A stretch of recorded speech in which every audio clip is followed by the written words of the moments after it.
ಜಯ ಜಯ ಜಯ. ಜಗನ್ನಿಯಾಮಗಳಾದಂತಹ ಜಗನ್ಮಾತೆಯು ನಿಯಮದಂತೆ ಎಲ್ಲ ಜೀವರಾಶಿಗಳ ರಕ್ಷಣೆಯ ಭಾರವನ್ನು ಹೊತ್ತು ವಿಷ್ಣುವಾದವರು ನಾನು ಧರ್ಮ ಸಂಸ್ಥಾಪನೆಯ ಕಾರ್ಯವನ್ನು ನಿರ್ವಹಿಸುತ್ತಾ ಬಂದಿದ್ದೇನೆ. ಯಾವ ಯಾವ ಸಂದರ್ಭಗಳಲ್ಲಿ ಧರ್ಮಕ್ಕೆ ಚ್ಯುತಿಯಾಗಿಯೋ ಅಂತಹ ಸಂದರ್ಭಗಳಲ್ಲಿ ಬೇರೆ ಬೇರೆ ಅವತಾರಗಳನ್ನೆತ್ತಿ ಎಲ್ಲ ಜೀವರಾಶಿಗಳ ಸಂರಕ್ಷಣೆಯನ್ನು ಮಾಡಿದ್ದೇನೆ. ದುಷ್ಟರನ್ನು ಶಿಕ್ಷಿಸುತ್ತಾ ಶಿಷ್ಟರನ್ನು ರಕ್ಷಿಸುತ್ತಾ ಅಧರ್ಮವನ್ನು ಯಾವ ಯಾವ ಸಂದರ್ಭದಲ್ಲಿ ಮೇಲೆತ್ತಿ ಬಂದಾಗ ಧರ್ಮವನ್ನು ರಕ್ಷಿಸಿದ್ದೇನೆ. ಈ ಯುಗದಲ್ಲಿ ಈ ದ್ವಾಪರ ಯುಗದಲ್ಲಿಯೂ ಕೂಡ ಕೃಷ್ಣನಾಗಿ ಜನಿಸಿಕೊಂಡು ನನ್ನೊಂದಿಗೆ ನನ್ನ ಸಂಗಡಿಗರನ್ನು ಒಗ್ಗೂಡಿಸಿಕೊಂಡು ಜೀವರಾಶಿಗಳನ್ನು ದುರ್ಮಾರ್ಗದಿಂದ ಉದ್ಧರನ್ನಾಗಿಸುತ್ತಾ ಸನ್ಮಾರ್ಗ ಕಡೆ ಪ್ರೇರೇಪಿಸುತ್ತಾ ಧರ್ಮ ಸಂಸ್ಥಾಪನೆಯ ಕಾರ್ಯವನ್ನು ನಿರತವಾಗಿ ಮಾಡುತ್ತಾ ಬಂದಿದ್ದೇನೆ. ಆದರೆ ಕಾಲ ಧರ್ಮವೋ ಅಥವಾ ಒಂದು ವೈಪರೀತ್ಯವೋ ಎಂಬಂತೆ ನನ್ನ ಸಜ್ಜನಾದ ಸಂಗಡಿಗರಲ್ಲೂ ಕೂಡ ಕೆಲವೊಂದು ಅವಗುಣಗಳು ತಲೆಯೆತ್ತಿವೆ. ಯಾವುದನ್ನು ಬಂದಿರ ಅದುವೇ ದುರಭಿಮಾನ. ನನ್ನ ಸಂಗಡಿಗರೆಲ್ಲರೂ ಕೂಡ ಸಜ್ಜನರು, ಭೂಮಿಗಳಾಗಿ ಶೌರ್ಯವಂತರು, ಪರಾಕ್ರಮಿಗಳು. ಅವರಲ್ಲಿ ಅಭಿಮಾನ ಇರತಕ್ಕದ್ದು ಸಹಜವೇ. ಆದರೆ ಯಾವ ಸಂದರ್ಭದಲ್ಲಿ ಅದು ವಿಪರೀತವಾಗುತ್ತದೆ, ತನ್ನ ಸ್ವಸಾಮರ್ಥ್ಯಕ್ಕಿಂತ ಅತಿಶಯವಾದಂತಹ ಅಭಿಮಾನ ಬಂದಿದ್ದರೆ ಅದು ದುರಭಿಮಾನವಾಗಿ, ದುರಹಂಕಾರವಾಗಿ ಹಾಗೂ ದರ್ಪವಾಗಿ ಪರಿವರ್ತನೆ ಆಗುತ್ತದೆ. ನೋಡಲು ಬಹುಶಃ ಕ್ಷುಲ್ಲಕವಾದಂತಹ ಒಂದು ಅವಗುಣ ಎನಿಸಲೂಬಹುದು. ಆದರೆ ಅದನ್ನು ಹಾಗೆಯೇ ಬೆಳೆಯಗೊಟ್ಟರೆ ಅದು ಮುಂದೊಂದು ದಿನ ತಾಮಸಿ ಪ್ರವೃತ್ತಿಯನ್ನು ತಾಳಿ ರಾಕ್ಷಸಿ ಪ್ರಭಾವವನ್ನು ಬೀರಬಲ್ಲದು. ಹಾಗಾಗಿ ಇದನ್ನು ಎಳವೆಯಲ್ಲೇ ಕೀಳಬೇಕಾಗುತ್ತದೆ. ಉದಾಹರಣೆಗೆ ಹೇಳುವುದಾದರೆ ನನ್ನ ಅಣ್ಣದಾದಂತಹ ಬಲಭದ್ರದೇವ ಆಕ್ರಮದಲ್ಲಿ ಅವನನ್ನು ಮೀರಿಸಲಾಗಲು ಯಾವುದೂ ಇಲ್ಲ. ಅದಕ್ಕಾಗಿ ಅವನನ್ನ ಯದುಕುಲ ಚೂಡಾಮಣಿ ಎಂಬ ಒಂದು ಹೆಗ್ಗಳಿಕೆಯನ್ನು ಕೊಟ್ಟು ದ್ವಾರಕೆಯ ಅರಸನನ್ನಾಗಿ ಪ್ರತಿಷ್ಠಾಪಿಸಿದ್ದೇವೆ. ಅವನಿಗೆ ಬೇಕಾದಂತಹ ಆದರ ಆತಿಥ್ಯ ಸನ್ಮಾನಗಳನ್ನು ಕೊಟ್ಟಿದ್ದೇವೆ.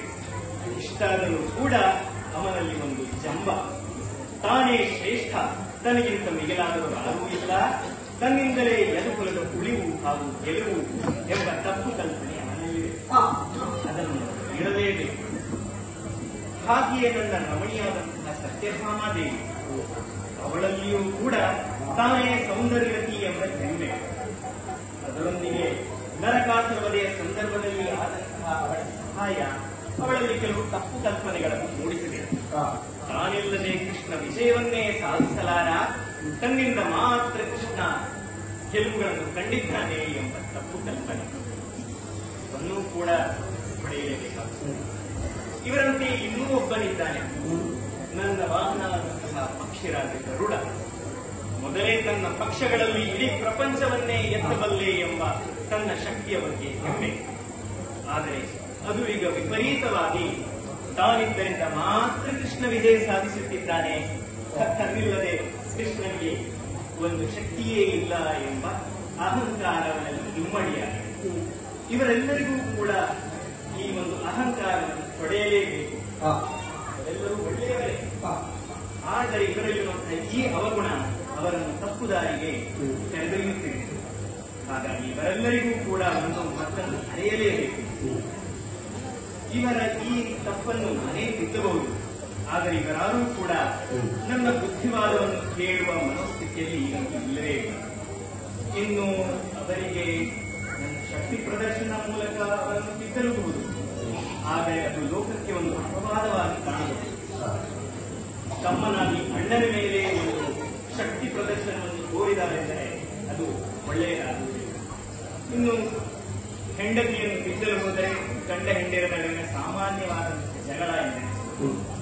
ಇಲ್ಲವೇ ನಾನು ಗರುಡನನ್ನು ತಿದ್ದಿದರೆ ಸ್ವಾಮಿಯಾಗಿ ದರ್ಪವನ್ನು ತೋರುತ್ತಿದ್ದಾನೆ ಎಂದೆನಿಸುವುದು. ಹಾಗಾಗಿ ಇದನ್ನು ನಾನು ಮಾಡದೆ ಇನ್ನೋರ್ವ ವ್ಯಕ್ತಿಯಿಂದ ಇವರಿಗೆ ಈ ಪಾಠವನ್ನು ಕಲಿಸಬೇಕು.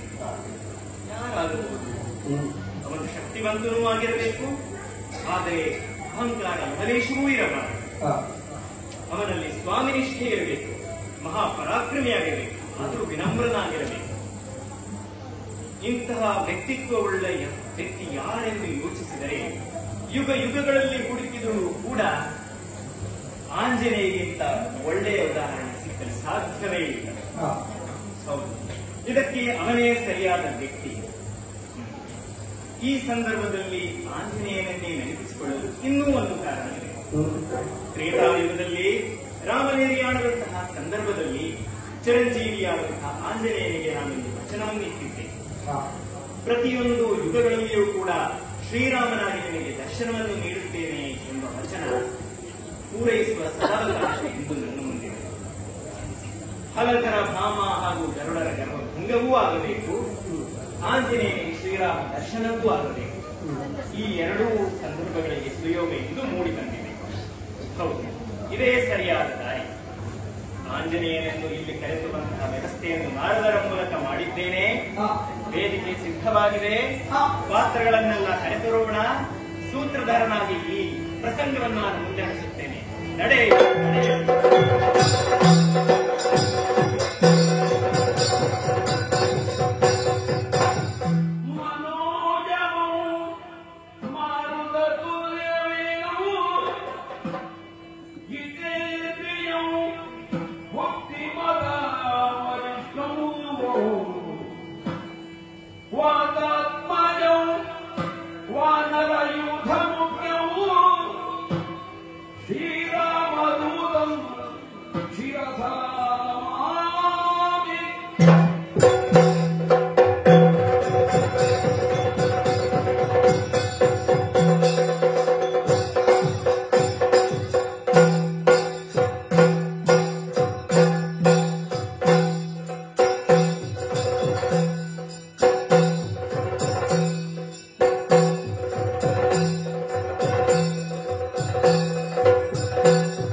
ನನ್ನ ಬಾಲ್ಯದ ಜೀವನವನ್ನು ನಡೆಸುವುದಾದರೆ ಬಾಲಾಂತಿಯಾಗಿದ್ದಂತಹ ಬಾಲಿನಲ್ಲಿ ಬೆಳೆದಂತಹ ಬಾಲ ಭಾಸ್ಕರನ ಬಣ್ಣವನ್ನು ತಿಳಿದು ಹಣ್ಣೆಂದು ತಿಳಿದು ಅದನ್ನು ನುಂಗಲು ನಮಕ್ಕೆ ನೆಗೆದಾಗ ಇಂದ್ರನ ಮಜ್ಜಾಗಕ್ಕೆ ತುತ್ತಾಗಿ ಹೊತ್ತಿಗೆ ವಾಯುದೇವರು ಬಂದು ನನ್ನನ್ನು ಕಾಪಾಡಿದ ಬಳಿಕ ಸಕಲ ದೇವತೆಗಳು ಬಂದು ನನಗೆ ಅವರ ದಿವ್ಯ ಶಕ್ತಿಗಳನ್ನು ಆಶೀರ್ವದಿಸಿದರು.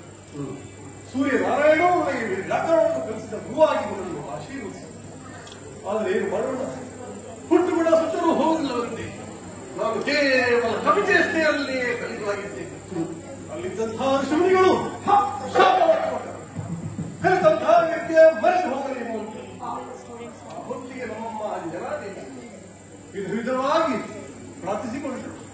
ಬಾಲಾಂತಿಯನಿಂದ ಬಾಲಿಶವಾದಂತಹ ಈ ಒಂದು ಕೃತ್ಯಕ್ಕೆ ಇಂತಹ ಘೋರವಾದ ಶಾಪ ಯಾಕೆ ಪ್ರಭು? ಏನಾದರೂ ಶಾಪ ವಿಮೋಚನೆ ರಾಜನಾದರೂ ತಿಳಿಸಬಹುದಲ್ಲವೇ ಎಂಬಂತೆ ಇವಾಗ ಮುನಿಗಳು ಹೇಳಿದಂತಹ ಮಾತು ತ್ರೇತಾಯುಗದ ಮುಂದಿನ ದಿನಗಳಲ್ಲಿ ಶ್ರೀರಾಮನೆಂಬ ದರ್ಶನ ಇವರಿಗೆ ಯಾವಾಗ ಆಗುತ್ತಲೋ ಆ ಕಾಲಕ್ಕೆ ಬರೆದು ಹೋದಂತಹ ವಿದ್ಯೆಯಲ್ಲ ಇವರಿಗೆ ಮತ್ತೆ ನೆನಪಿಗೆ ಬರುವುದು. ವಿಜೃಂಭಿಸಿದ್ದಾನೆ ಎಂಬಂತೆ ಆತನು ಭರವಸೆ ಮಾತನ್ನು ಕೊಟ್ಟರು.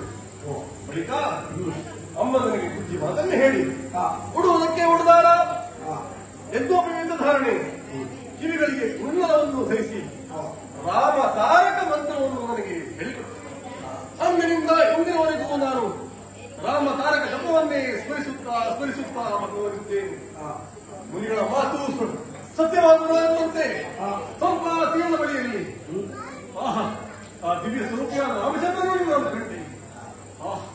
ಅವನ ದರ್ಶನವಾದಾಗ ಹೊರಟು ಹೋದಕ್ಕೆಲ್ಲವೂ ನೆನಪಿಗೆ ಬಂತು. ಬಳಿಕ ಸಮಸ್ತ ಬಂಧನನ್ನು ಸೇರಿಕೊಂಡು ಆದ ಲಂಕೆಗೆ ಸೇತುವೆಯನ್ನು ರಚಿಸಿದ, ಲಂಕಾ ಧನವನ್ನು ಮಾಡಿಸಿದ, ರಾಮನ ಉಪಕರಣಗಳನ್ನು ವರ್ತಿಸಿದ ಬಳಿಕ ಸೀತೆಯನ್ನು ಕರೆದುಕೊಂಡು ಅಯೋಧ್ಯೆಗೆ ಹೋಗಿ ಮತ್ತೆ ಅಲಂಕರಿಸಿದ ಸೀತಾ ರಾಮರಾಗಿ ಬೆಳೆದ. ಬಳಿಕ ಸಹಸ್ರ ವರ್ಷಗಳಷ್ಟು ಸಮಯ ರಾಜಾರಾಮನಾಗಿ ಬೆಳೆದದ್ದನ್ನು ನಾವು ಕಂಡೇವೆ. ರಾಮ ರಾಜ್ಯವನ್ನು ಸ್ಥಾಪಿಸಿ ಸಮಸ್ತ ಭೂಲೋಕಕ್ಕೆ ಕ್ರಾಂತಿಯಾಗಿದ್ದಂತಹ ಶ್ರೀರಾಮಚಂದ್ರ ನಮಗೆಲ್ಲರಿಗೂ ಆ ರಾಮ ರಾಜ್ಯದ ಸಮಯವನ್ನು ಒಳಗೊಳಿಸಲು ತೊಡಗಿಲ್ಲ. ನಾವೆಲ್ಲರೂ ರಾಮ ರಾಜ್ಯದ ಮತವನ್ನು ಸವಿಯುತ್ತಾ ದಿನಗಳ ಕಳೆದಂತೆ ಗೊತ್ತಾಗಲಿಲ್ಲ. ಆದರೆ ಒಂದು ದಿನ ಆ ಘೋರ ದಿನ ತನ್ನೆದುರಿಗೆ ಬಂತಲ್ಲ. ಸರಿಯೋನ ನದಿಯಲ್ಲಿ ನಮ್ಮನ್ನೆಲ್ಲ ಕರೆಸಿಕೊಂಡಂತಹ ಶ್ರೀರಾಮಚಂದ್ರ ಹೇಳಿದಂತಹ ಆತನ ಮಾತು ಇಹಲೋಕವನ್ನು ಬಿಟ್ಟು ಪರಂಧಾಮವನ್ನು ಸೇರುತ್ತೇನೆ ಎನ್ನುವಂತಹ ಸಂಕಲ್ಪವನ್ನು ವಿಸ್ತರಿಸಿದ. ಹೇಳಿ ಆಘಾತವಾಯಿತು, ದುಃಖಗಂಟೆಗೂ ಬೇಸರವಾಯಿತು. ದೇವ, ನಮ್ಮನ್ನು ಬಿಟ್ಟು ಹೋಗಬೇಡ, ಇನ್ನಿಲ್ಲದ ಬದುಕಲ್ಲ ಹಾಗೆಂದು ಪರಿಪರಿಯಾಗಿ ಬೇಡಿದೆವು, ಕಾಡಿದೆವು. ಅಲ್ಲ, ಮಕ್ಕಳಂತೆ ಆಗ್ತೇವೆ, ಬಿಕ್ಕಿ ಆಗ್ತೇವೆ. ಆದರೆ ಏನು ಮಾಡೋಣ? ರಾಮಾಗಿ ಹೋಗುವುದಾದರೆ ನಮ್ಮನ್ನು ಕರೆದುಕೊಂಡು ಹೋಗುವ ಎನ್ನುವಂತೆ ನಾವು ಬೇಡಿಕೊಂಡೇವೆ. ಆದರೆ ಅವರೊಂದಿಗೆ ಹೋಗುವ ಯೋಗವು ಭಾಗ್ಯವೂ ನಮಗಿಲ್ಲದೆ ಆಗಿ ಹೋಯಿತಲ್ಲ. ನಾವು 5 ಮಂದಿ ಒಬ್ಬ ಲಂಕಾಧಿಪತಿಯಾದಂತಹ ವಿಭೀಷಣ, ಬ್ರಹ್ಮವಾನ ಸುಪುತ್ರರಾದಂತಹ ಜಾಂಬವಂತರು, ಅಶ್ವಿನಿ ಕುಮಾರರಾದಂತಹ ಮೈಂದವಿಧರು, ಆಮೇಲೆ ಈ ಹನುಮಂತ, ನಾವೆಲ್ಲವೇ ಪ್ರಪಂಚದಲ್ಲಿ ಶಾಶ್ವತವಾಗಿ ಬೆಳೆಯಬೇಕಂತೆ. ಹಾಗಾಗಿ ಈ ರೀತಿಯಾಗಿ ಚಿರಂಜೀವಿಗಳಂತೆ ನಾವು ಬದುಕುವುದು ಶಾಪವೋ ವರವೋ ಅಂತ ಅವರಲ್ಲಿ ಕೇಳಿದಾಗ ರಾಮನು ಹೇಳಿದಂತಹ ಮಾತು, ಹಲವು ಜಾಂಬವರೇ ಮೈಂದ ವಿವಿಧರೇ, ನಾನು ಈಗ ಯಾವತ್ತವನ್ನು ತಿಳಿಸಿ ಬೃಂದಾವನವನ್ನು ಸೇರುತ್ತೇನೆ. ಈ ಲೋಕದಲ್ಲಿ ರಾಮ ಇಲ್ಲ ಎಂಬ ಕಾರಣಕ್ಕೆ ನೀವು ಯಾರು ಕಿಸಬಾರದು. ನಿಮ್ಮಿಂದ ಒಂದು ಗುರುತರವಾದಂತಹ ಹೊಣೆಗಾರಿಕೆ ಆಗಲಿದೆ. ನಾನು ಇಲ್ಲ ಈ ಕಾಲದಲ್ಲಿ ಪ್ರಪಂಚದಲ್ಲಿ ಸೂರ್ಯ ಕುಂದಿರುವ ತನಕ ಸತ್ಯ ಧರ್ಮ ನ್ಯಾಯ ನಿಷ್ಠೆಯಿಂದ ಬದುಕಲು ಜನರು ಸಾಧ್ಯವಾಗುತ್ತದೆ ಅಂತಾದರೆ ಅದಕ್ಕೆ ರಾಮನಾಮದ ಮಹಿಮೆಯನ್ನು ನೀವು ವಿತರಿಸಬೇಕು, ರಾಮಚರಿತ್ರೆಯನ್ನು ಚರ್ಚಿಸಬೇಕು, ರಾಮ ರಾಜ್ಯದ ಮಹಿಮೆಯನ್ನು ಜಮಾನದಲ್ಲಿ ತಿಳಿಸಬೇಕಾದರೆ ವಿವೇಕದಲ್ಲಿಯೂ ಮನುಷ್ಯರು ಸತ್ಯದಿಂದ ತಲುಪಲು ಸಾಧ್ಯವಾಗುತ್ತದೆ, ಮೋಕ್ಷಕ್ಕೂ ಕಾರಣವಾಗುತ್ತದೆ ಎಂದು ಹೇಳಿದ್ದಲ್ಲದೆ ಹೀಗೆ ನಡೆದಿದೆ ಅಂತಾದರೆ ರಾಮ ತತ್ವವೇ ರಾಮ ಭವನಕ್ಕೆ 4 ಆಧಾರ ಸ್ತಂಭಗಳಂತೆ ನಿಮ್ಮನ್ನು ನೇಮಿಸಿದ್ದೇನೆ ಎಂದು ಹೇಳಿದ್ದಲ್ಲದೆ ಮುಂದಿನ ಯುಗದಲ್ಲಿಯೂ ನಿಮಗೆ ಶ್ರೀರಾಮನಾಗಿ ನಾವು ದರ್ಶನವನ್ನು ಕೊಡುತ್ತೇನೆ ಎನ್ನುವ ಭರವಸೆ ಮಾತನ್ನು ಹೇಳಿದವರಲ್ಲದೆ. ಆದರೆ ಅವನು ಹಾಗೆ ಹೇಳಿ ಹೋದ ನಂತರ ಅಯ್ಯೋ ಆಮೇಲೆ ಕಾಣಲಿಲ್ಲ.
ಈಗ ಬರಬಹುದು ರಾಮ, ಮತ್ತೆ ಬರಬಹುದು ರಾಮ.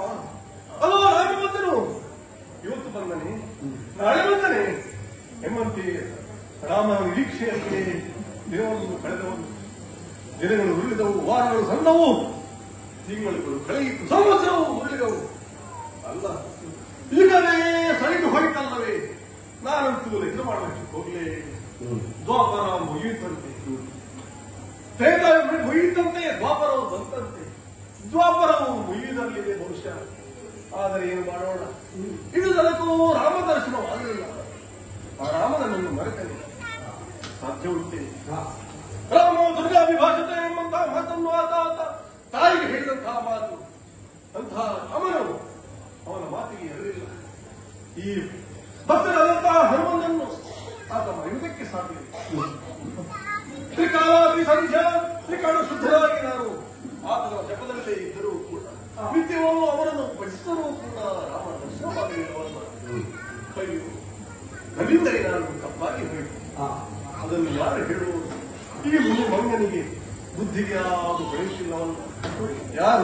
ಯಾರಾದರೂ ಹೇಳುವ ಇದ್ದಾರ? ಓಹೋ ಓಹೋ, ಯಾರು ಬಂದದ್ದು? ಸೂರ್ಯ ಸಾಮುನಿಗಳಾದಂತಹ ಆಹಾ, ಈ ಕಡೆ ಬಂದರಲ್ಲ, ಬಂದು ಹೇಳಿದಂತಹ ಮಾತೇನು ಹರ್ಷವಾಗುತ್ತದೆ.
ಪೀಠದಲ್ಲೇ ಕುರಿತು ನೀನು ರಾಮಜಪವನ್ನು ಮಾಡಿದೆ ಅಂತಾದರೆ ರಾಮನ ದರ್ಶನವಾಗುವುದು ಸಾಧ್ಯವಾಗುವುದು. ಆದರೆ ನೀನು ಮಾಡಬೇಕಾದಂತಹ ಕೆಲಸವಿದೆ. ತೀರ್ಥಾಟನೆಗೆ ಸಾರಬೇಕು. ಪುಣ್ಯ ನದಿಗಳಲ್ಲಿ ಮಿಂದೆದ್ದು ಪುಣ್ಯ ಸ್ಥಳಗಳಲ್ಲಿ ಸಂತರಿಸಿದೆ ಅಂತಾದರೆ ಒಂದಲ್ಲ ಒಂದು ಪುಣ್ಯ ಕ್ಷೇತ್ರದಲ್ಲಿ ನಿನಗೆ ರಾಮನ ದರ್ಶನವಾಗುವುದು ಖಂಡಿತ ಎಂಬಂತಹ ಭರವಸೆ ಮಾತನ್ನು ಮಾಡಿಕೊಂಡಿದ್ದಾರೆ. ಹಾಗಾಗಿ ತಡ ಮಾಡುವುದು ಸರಿಯಲ್ಲ. ನಾರದರನ್ನೇ ಅನುಸರಿಸುತ್ತಾ ತೀರ್ಥಾಟನೆ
ಪುಣ್ಯ ನದಿಗಳಲ್ಲಿ ನಿಂದೆದ್ದು ಪುಣ್ಯ ಕ್ಷೇತ್ರಗಳನ್ನು ಸಂಚರಿಸಿದ್ದಾಯ್ತಲ್ಲ.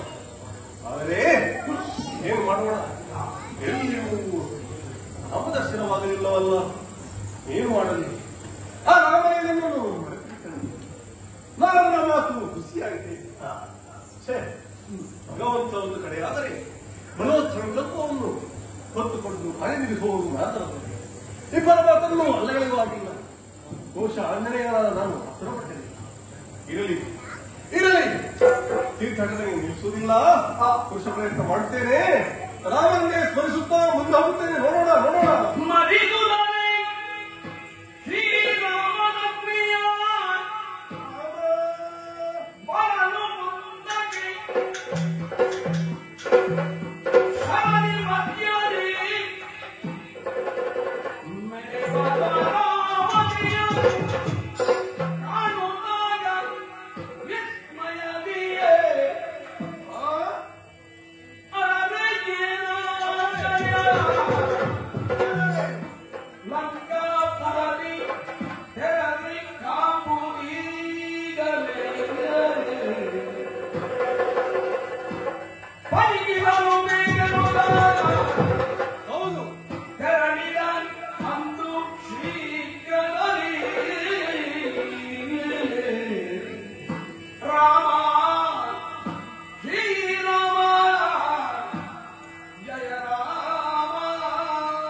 ರಾಮನನ್ನೇ ಸ್ಮರಿಸುತ್ತಾ ಪೂರ್ವ ಕಡಲಿಂದ ಪಶ್ಚಿಮ ಕಡಲಿಗೆ ಬಂದು ಸೇರಿದ್ದಾಯ್ತಲ್ಲ. ಎಷ್ಟು ನೋಡಿದ್ರತ್ತ ಮರಳೇ ಕಾಣಿಸುತ್ತಾ ಇದೆ. ಅದು ಆ ಕಡೆಗೆ ಕಣ್ಣು ಹಾಕಿದರೆ ಕಾಣುತ್ತಾ ಇರುವುದು ಏನದು? ಶರಧಿ, ಪೋರ್ಕರವ ಶರಧಿ. ಹೌದಲ್ಲ?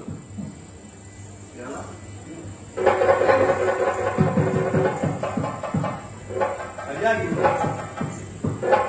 ಶರಧಿ ಮಧ್ಯದಲ್ಲಿ ಒಂದು ರಾಜ್ಯ. ಇದು ಹೇಗೆ ಸಾಧ್ಯ? ಎಲ್ಲ ನನಗೆ ನೆನಪಾಗುತ್ತಾ ಇರುವುದು ತ್ರೇತಾಯುಗ. ಸೀತಾ ಮಾತೆಯನ್ನು ಅನ್ವೇಷಿಸುತ್ತಾ ನಾವು ಸಮಸ್ತ ಭೂಲೋಕವನ್ನು ಸಂಚರಿಸಲಿದ್ದೇವೆ.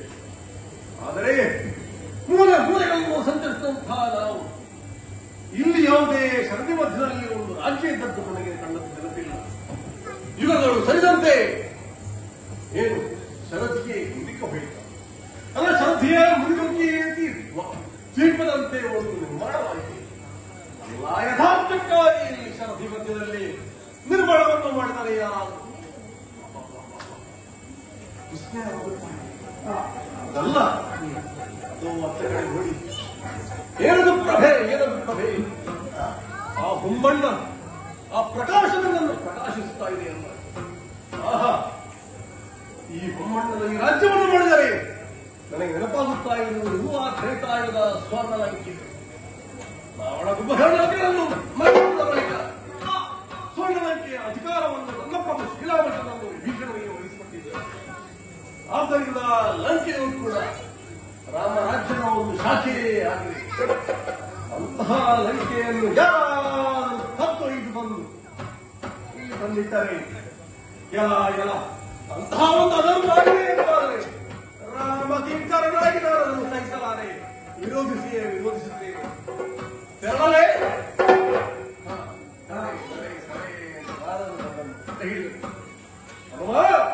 ಹುಡುಕಬೇಡ. ಇದು ನೀನಂದುಕೊಳ್ಳುವಂತೆ ಇರುವಂತಹ ಸ್ವರ್ಣಲಂಕೆ ಅಲ್ಲಪ್ಪ. ಇದು ದ್ವಾರಕಾ ನಗರಿ. ದ್ವಾರಕ ಹೌದು, ಶರದಿಯ ಮಧ್ಯದಲ್ಲೇ ಇದನ್ನು ನಿರ್ಮಿಸಿದ್ದಾರೆ. ಇದನ್ನು ಸ್ಥಾಪಿಸಿದವರು ಮಧ್ಯಾಹ್ನದಲ್ಲಿ ದೇವಕುಲಕ್ಕೆ ಸಂಬಂಧಪಟ್ಟಂತಹ ಸಹೋದರರು ಪ್ರಭಾವಶಾಲಿಗಳು ಪ್ರಭಾವಿತರು ಆಗಿದ್ದಾರೆ ಎಂತೆಲ್ಲ ವಿಶೇಷಣದಲ್ಲಿ ತಿಳಿಸಿದ್ದಾರೆ. ನನಗೆ ಅದ್ಯಾವುದು ಗಣ್ಯ ಇಲ್ಲ.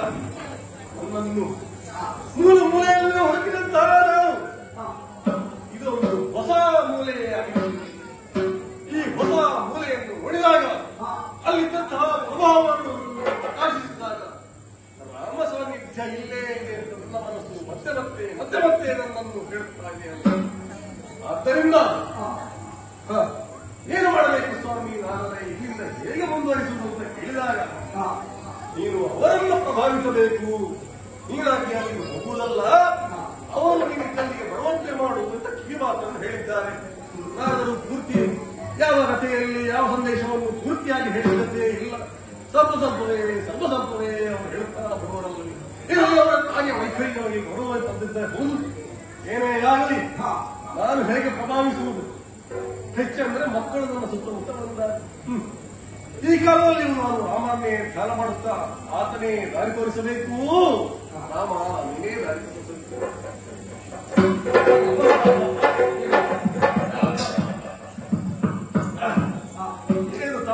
ಏನು ತಾಪ, ಏನು ಮರಿ ಇಂಥದ್ದೊಂದು ಅನುಭವ ನನಗೆ ಆದದ್ದೇ ಇಲ್ಲ. ಬಾಯಾರಿಕೆ, ಹಸಿವೆ ಎಲ್ಲ ಒಮ್ಮಿಂದಾಗಿದೆ. ಮಧ್ಯಾಹ್ನ ಬಿಸಿಲಿನಲ್ಲಿ ಮರದಲ್ಲಿ ಕೂತ್ಕೊಂಡು ಮಧ್ಯಾಹ್ನ ಮಾಡಿದವನು ನಾನು. ಆ ಉರಿ ಬಿಸಿಲಿನಲ್ಲಿ ಕರೆ ಬಂಡೆ ಮೇಲೆ ಕೂತ್ಕೊಂಡು ಜಪವನ್ನು ಮಾಡಿದವನು ನಾನು ನೆನಗಟ್ಟಲೆ. ಅಂತಹ ಹನುಮಂತನಿಗೆ ಈ ರೀತಿಯಾದಂತಹ ಬಾಧೆ ಆಗುತ್ತಾ ಇದೆ ಅಂತಾದರೆ ಇದು ರಾಮ ಸಂಕಲ್ಪವಲ್ಲದೆ ಮತ್ತಿನ್ನೇನು? ಏನೇ ಆಗಲಿ ಏನಾದರೂ ತಿನ್ನಬೇಕು, ಮುಂದೆ ಸಾಗದು. ಏನಾದರೂ ಸಿಗುತ್ತದ ಅಂತ ನೋಡ್ತೇನೆ, ನೋಡೋಣ.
ಎಂತಹ ವನ ಬಗೆ ಬಗೆಯ ಹಣ್ಣುಂಪಲುಗಳಲ್ಲಿ ವ್ಯಕ್ತಪಡಿಸಿದ್ದಾರೆ. ಅದು ಏನದು? ಹಲಸು, ಹಾವು, ಕದಳಿ ಮರ, ಅದೋ ಅಲ್ಲಿ ನೆಲ್ಲಿ, ನೇರಳೆ ಸಾಕ ಬೇಕ ತಿಂದು ಬಿಡುವುದ? ಒಂದು ವಿಚಾರದಲ್ಲಿ ಇದೇ ರೀತಿಯಾದಂತಹ ಒಲವು ನನಗೆ ಕಾಣಸಿಕ್ಕಿದ್ದು. ತ್ರೇತಾಯುಗದಲ್ಲಿ ಲಂಕೆಗೆ ರಂಗಿಸಿದಂತಹ ನಾನು ಪ್ರಥಮವಾಗಿ ಪ್ರವೇಶಿಸಿದ್ದು ಅಶೋಕವನವನ್ನು ಮಾತಾ ಸೀತೆಯ ಆಶೀರ್ವಾದವನ್ನು ಪಡೆದು ಮುದ್ರೆಯುಂಗವನ್ನು ಪಡೆದು ಸಮಸ್ತ ವನವನ್ನು ನಾನು ಸಂಚರಿಸಿದವರಿದ್ದೇನೆ. ಇದೇ ರೀತಿಯಾದಂತಹ ಹಣ್ಣು ಹಂಪಲುಗಳು ವಿರೋಧಿ ಬಾಳೆಯಲ್ಲಿದ್ದಂತಹ ವನವಾದ್ದರಿಂದ ಧ್ವಂಸ ಮಾಡಿ ಅದೇ ವನ ಹಿಡಿದುಕೊಳ್ಳುತ್ತಾ ಇದೆ. ಅಶೋಕವನವನ್ನು ಪ್ರವೇಶಿಸಿದಾಗ ಮಾತಾ ಸೀತೆಯ ದರ್ಶನವಾಯಿತಲ್ಲವೇ?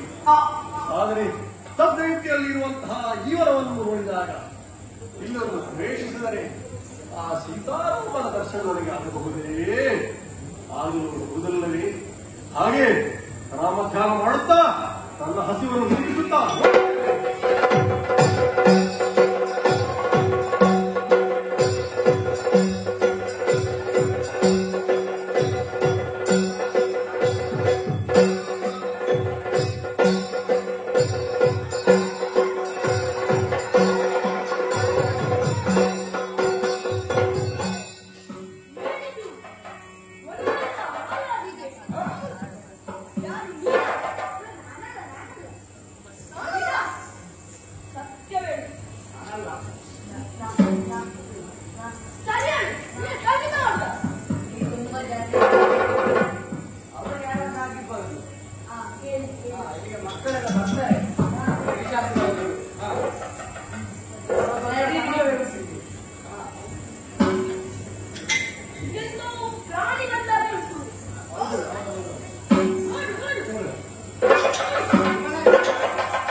ಸ್ಥಿತಿಯ ಉತ್ಕೃಷ್ಟತೆಯನ್ನು ನೋಡಿದಾಗ ಬಹಳ ಆನಂದವಾಗ್ತಾ ಇದೆ ಮನಸ್ಸಿಗೆ.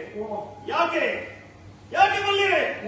ರಾಜಕೀಯವಾಗಿ ನೋಡಿದರೆ ಒಬ್ಬ ಸಾಮಾನ್ಯ ರಾಜನಿಂದ ಆರಂಭಿಸಿ ದೇವಲೋಕದ ದೇವೇಂದ್ರನವರೆಗೂ ಕೂಡ ಯಾದವ ರಾಜನನ್ನ ನೋಡಿದರೆ ಏನೋ ಒಂದು ವಿಶೇಷವಾದ ಗೌರವ.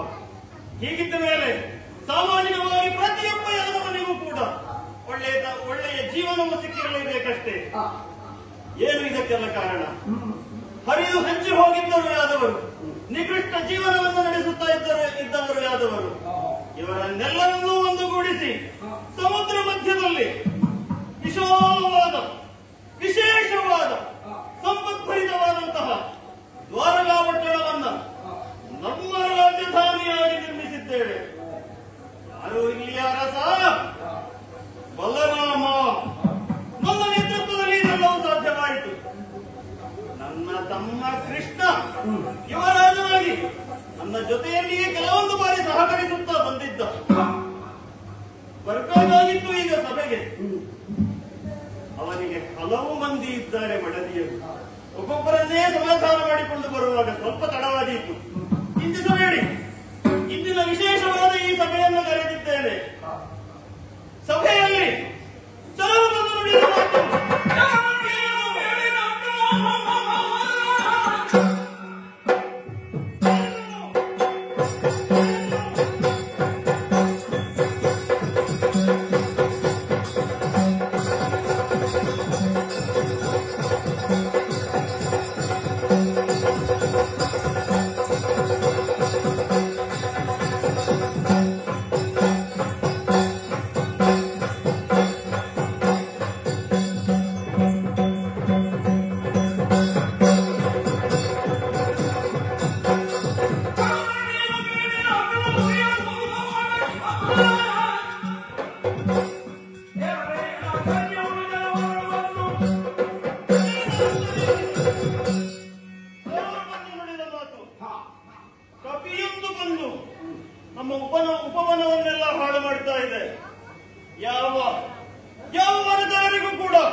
ಆಗುತ್ತಿತ್ತು. ಅವರಿಗೆ ಬಿದ್ದಂತಹ ಒಂದೊಂದು ಏಟುಗಳನ್ನು ನೋಡಿದಾಗ ಅದು ಸಾಮಾನ್ಯ ಕಥೆ ಎಂಬುದಾಗಿ ಭಾಸವಾಗುತ್ತಿಲ್ಲ. ಹಾಗಾಗಿ ನಿಮ್ಮನ್ನ ಕರೆಸಿ ಸಮಾಲೋಚನೆಯನ್ನು ನಡೆಸಿ ಅದನ್ನು ಎದುರಿಸುವ ಎಂಬ ಆಲೋಚನೆಯನ್ನು ಮಾಡಿದೆ. ಏನು ನಿಮ್ಮ ಅಭಿಪ್ರಾಯ?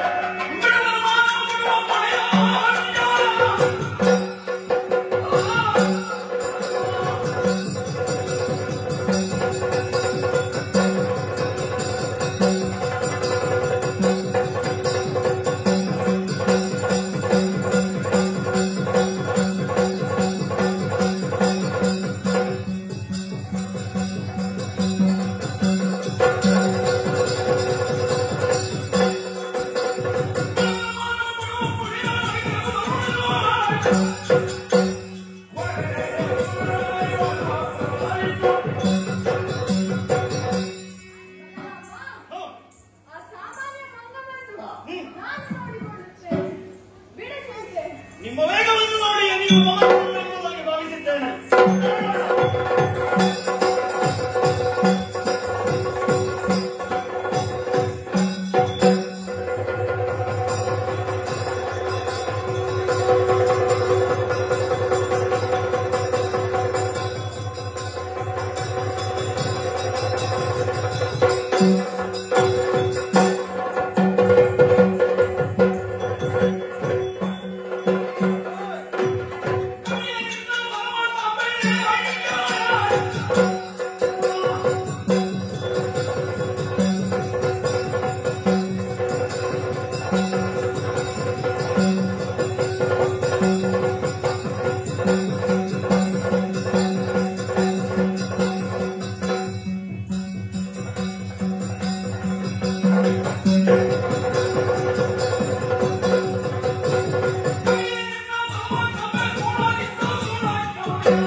ಬಂದದ್ದು. ಆ, ನೀನು ಬಂದ ಕ್ಷೇತ್ರ ಯಾವುದು ಅಂತ ಬಲ್ಲೆಯ? ಯಾವುದು? ನಿನ್ನ ಇಷ್ಟ ಬಂದಂತೆ ಓಡಾಡುವುದಕ್ಕೆ. ಆ, ಇದು ನಿನ್ನ ಅಪ್ಪನ ಮನೆಯೂ ಅಲ್ಲ, ನಿನ್ನ ಮಾವನ ಮನೆಯೂ ಅಲ್ಲ. ಹೌದಾ? ಇದು ನಮ್ಮ ಸ್ವಾಧೀನದಲ್ಲಿರುವಂತಹ ಕ್ಷೇತ್ರ. ಆ, ಗೊತ್ತಾಯ್ತು? ಹೌದಾ? ಮರ್ಯಾದೆಯಿಂದ ಆ, ಬಂದದ್ದಕ್ಕೆ ಹಾಗೆ ತಿರುಗಿ ಹೋದೆ ಎಂದಾದರೆ ಹೇಗೆ? ಒಂದು ಮರ್ಕಟ ಎಂಬ ಕಾರಣದಿಂದ ನಿನ್ನನ್ನು ಕ್ಷಮಿಸಿ ಆ, ಪುನಃ ಕಳಿಸಿಕೊಟ್ಟೇನು. ಓಹೋ. ವನಪಾಲಕರಿಗೆ ಮಾಡಿದೆಯಲ್ಲ ಆ, ಆ ರೀತಿಯ ವರ್ತನೆಯನ್ನು ನನ್ನಲ್ಲಿ ತೋರಿಸಿದರೆ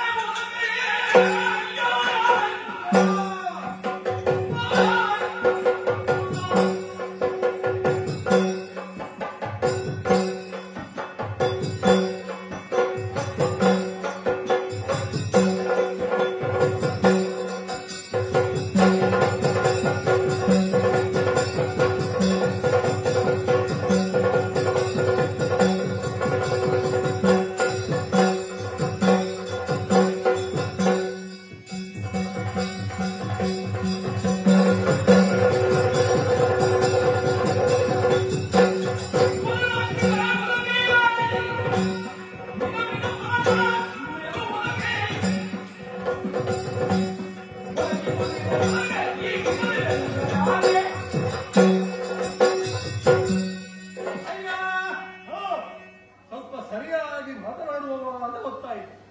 ಓಹೋ, ನೀನ್ ಯಾರು? ಇಲ್ಲಿಗೆ ಜನವು ಹಾಗಿದ್ದರೆ ಒಂದು ಮಾತು. ಮೊದಲಾಗಿ ನನಗೆ ಒಂದು ಧನ್ಯವಾದ.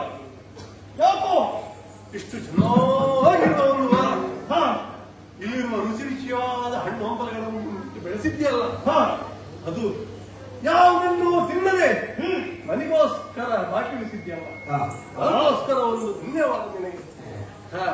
ನಿಮ್ಮಂತವರು ಹೀಗೆ ಕೃಷಿ ಮಾಡಿದ್ದರೆ ನಮ್ಮಂತವರು ಬದುಕಲು ಸಾಕಾಗ್ತದೆ. ನೋಡು, ನಿನಗೆ ನಾನು ಹೇಗೆ ಕಾಣ್ತಾ ಇದ್ದೇನೆ.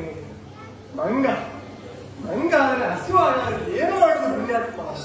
ಹಣ್ಣು ತಿನ್ನಲ್ಲದ ಮತ್ತೆ ಮಣ್ಣು ತಿನ್ನುವುದ, ಮರದಿಂದ ಮರಕ್ಕೆ ಲಂಘಿಸುತ್ತಾ ನೀನು ಕೃಷಿ ಮಾಡಿದ ಹಣ್ಣು ಹಂಪಲುಗಳನ್ನೆಲ್ಲ ಮುಕ್ಕುತ್ತಾ ಜೀವನ ನಡೆಸುವವರು ಅದಲ್ಲವೇ? ಇದು ನಮಗೆ ದೇವರು ಹೇಳಿಕೊಟ್ಟದಂತಹ ಒಂದು ರೀತಿ ನೀತಿ. ನೀನು ಅಲ್ಲಲೇಬಾರದು. ಹಾಗಾಗಿ ಹೇಳ್ತಿದ್ದೇನೆ, ಈ ರೀತಿಯಾಗಿ ನಡೆದುಕೊಳ್ಳಬೇಕಾಯಿತು. ಮತ್ತೆ ಪುಣ್ಯಾತ್ಮ ಇಲ್ಲಿ ಬಾ, ಇಲ್ಲಿ ಬಾ. ಓ, ಆ ಮರ ನೋಡಿದ ಮಾವಿನ ಮರ ಎಷ್ಟು ರುಚಿಯಾದ ಹಣ್ಣು ಮತ್ತುಂಟ. ಆದರೆ ಏನು ಮಾಡೋಣ, ನಾನು ಹಣ್ಣು ತಿನ್ನಲು ಮರಕ್ಕೆ ಲಂಘಿಸಿದ ಗೊಂಬೆ ಸಮೇತ ಇದ್ದದ್ದು. ನಾನೇನಾದ್ರೂ ಇನ್ನು ಭಯವನ್ನು ಉತ್ಪಾದಿಸುವವರು ಯಾರಾದರೂ ಬಂದರ ಅಂತ ಆಲೋಚನೆ ಮಾಡಿ ಅಲ್ಲ, ಗೊಂಬೆಯು ನಾನು ಕೆಳಗೆ ಬಿದ್ದದ್ದು. ಅಷ್ಟು ಮಾತ್ರವಲ್ಲ, ಅದರ ಅರ್ಥ ಏನು? ನಿನ್ನ ಮರ ಗಟ್ಟಿ ಇಲ್ಲ, ಸ್ವಲ್ಪ ಕಸಿ ಕಟ್ಟಲಿಕ್ಕೆ ಶುರು ಮಾಡಿದ್ಯಾ ಅಂತ ನೀನು. ಈ ಊರಿಗೆ ಸಂಬಂಧಪಟ್ಟದ್ದಲ್ಲದನ್ನೆಲ್ಲ ತಂದುಕೊಂಡು ಮಿಶ್ರ ಮಾಡಿಕೊಂಡು ರುಚಿಗೋಸ್ಕರ ನೀನು ಏನೆಲ್ಲ ಮಾಡಿಕೊಂಡು ಮಾವಿನ ಹಣ್ಣಿನ ಮರದ ಗುಣವನ್ನು ನಾನು ಮುಟ್ಟಿದ್ದೆಲ್ಲ ಪಟ ಪಟ ಪಟ ಪಟ ಅಂತ ಮುರಿ ಬಹಳ ಸುತ್ತಾಳೆ ನೀನು ಹಣ್ಣನ್ನು ತಿನ್ನಲ್ವೇ? ಹೌದೌದು. ಮತ್ತೆ ಆಗ ಅಲ್ಲಿ ಬಿದ್ದಂತಹ ಕೊಮ್ಮೆಯಲ್ಲಿ ಸಹಸ್ರ ಸಹಸ್ರ ಸಂಖ್ಯೆಯಲ್ಲಿ ಏನು ಮಾವಿನ ಕಾಯಿಗಳು ಒಂದೊಂದನ್ನೇ ತಿಂದು ನೋಡಿದೆ. ಎಷ್ಟು ರುಚಿಯಾದದ್ದನ್ನು ಸೇವಿಸಿದ್ದಾಯಿತು. ಮತ್ತೆ ಕೆಲವು ಕಹಿ, ಮತ್ತೆ ಕೆಲವು ಹುಳಿ, ಅದನ್ನೆಲ್ಲ ಬಿಸಾಡಿದ್ದೇನೆ. ನಿನ್ನನ್ನು ನೋಡಿದಾಗ ನೀನೊಬ್ಬ ಸಂಸಾರಸ್ಥ ಅಂತ ಗೊತ್ತಿರ್ತದೆ. ನನಗೆ ಮದುವೆಯವರಿಲ್ಲ, ಸಂಸಾರವರಿಲ್ಲ, ಮಕ್ಕಳೂ ಇಲ್ಲ. ಪುಣ್ಯಾತ್ಮ, ಬಿದ್ದಂಥ ಮಾವಿನ ಕಾಯಿಗಳನ್ನೆಲ್ಲ ಸಂಗ್ರಹಿಸಿ ಬಾಂಡೆಗಳಲ್ಲಿ ಉಪ್ಪು ನೀರನ್ನು ಹಾಕಿ ತುಂಬಿಸಿಡು. ಬರುವ ವರ್ಷ ಊಟಕ್ಕೆ ಬರೀ ಹೀಗೆ ಮಾಡ್ತಾ ಇದ್ದವ. ನಿಮ್ಮಂತವರೆಲ್ಲ ಹೀಗೆಲ್ಲ ಮಾಡಿದರೆ ನಮ್ಮಂತವರು ಬದುಕಲಿಕ್ಕಾಗುತ್ತದೆ. ಬೇರೆ ಊರಿನಲ್ಲಿ ಹೇಗುಂಟ ಪರಿಸ್ಥಿತಿ ನನಗೆ ಗೊತ್ತಿಲ್ಲ. ಈ ಊರಿನಲ್ಲಿ ನೀನು ಯಾರು? ನಾವು ಹೇಳಿದ್ರೆ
ಉಂಟಲ್ಲ. ಬೇರೆ ಊರಿನಲ್ಲಿ ಸಿಗದೇ ಇದ್ದದ್ದು ನಮ್ಮಲ್ಲಿ ಸಿಗ್ತದೆಯೋ?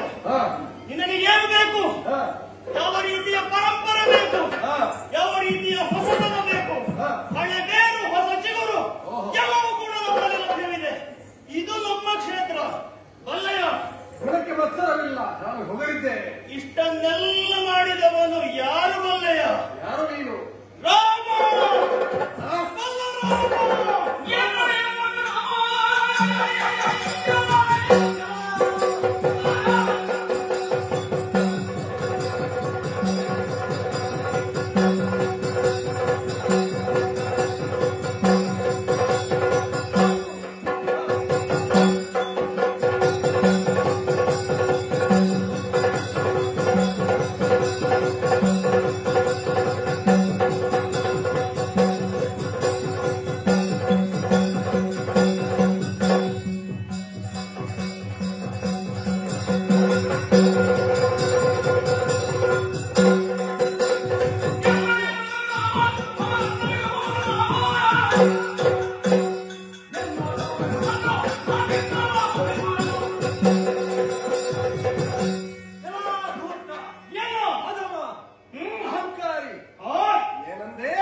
ರಾಮನೆಂದರೆ ನನ್ನ ಪ್ರಭು ಶ್ರೀರಾಮಚಂದ್ರಮ, ತ್ರೇತಾಯುಗದ ಪುರುಷೋತ್ತಮ ಮರ್ಯಾದಾ ಪುರುಷೋತ್ತಮ.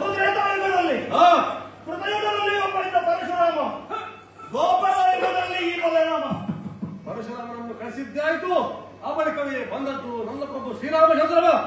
ಇಬ್ಬರು ರಾಮ ಸಲ್ಲವು ಎಂಬ ಮಾತ್ರಕ್ಕೆ ಅವನ ಗರ್ವವನ್ನು ಮುರಿದು ಶ್ರೀರಾಮನಾಗಿ ಬಂದವನಿದ್ದಾನೆ. ಆ ಬಳಿಕ ಇದು ರಾಮನ ಪೋರೆ ಲೋಕದಲ್ಲಿ ಇರಬೇಕಾದದ್ದು.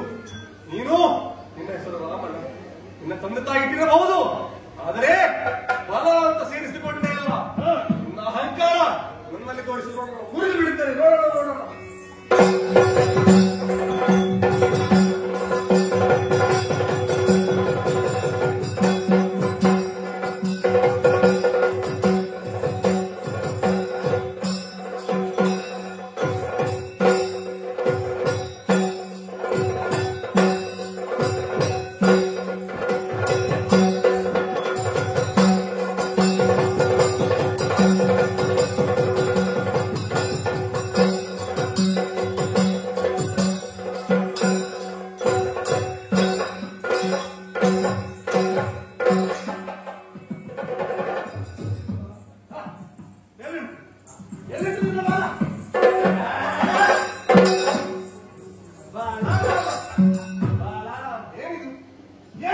ಅದನ್ನೊಂದು ಕೊಟ್ಟು ಬಿಡು ಮಾರಾಯ.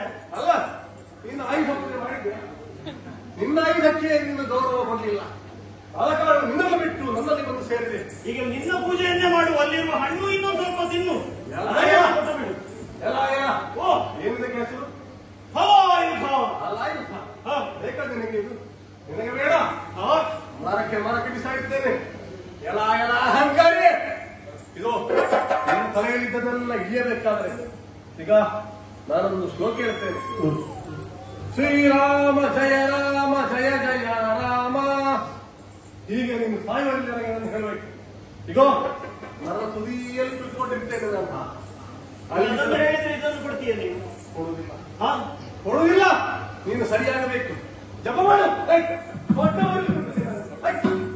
ಪುಣ್ಯಾತ್ಮ, ಬಿಟ್ಟು ಬಿಡು.